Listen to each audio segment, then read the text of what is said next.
Heather, this is a trial that has absolutely riveted Sanford. I'm live in the community center, which is right next to the Trayvon Martin Memorial, and you can see television tuned to the trial. This is something that everyone has been watching here as it develops, and they meet in Sanford in this community center to talk about the trial, the developments. It's also a place where they honor Trayvon Martin. This is the art room here, and you can see two pieces of art hang on the wall when people are welcomed into Sanford that focus on the death of Trayvon Martin and the trial as it progresses.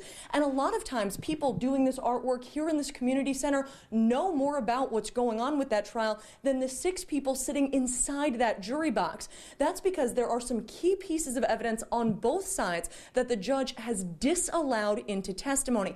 The first one, which was a big one, was the place where George Zimmerman trained as an MMA fighter. Just yesterday, they put up on their website, "We will train you to fight like George Zimmerman." Now, the prosecution wanted the jury to hear that they had been advertising that people could fight like George Zimmerman. The judge said, no way, did not allow it.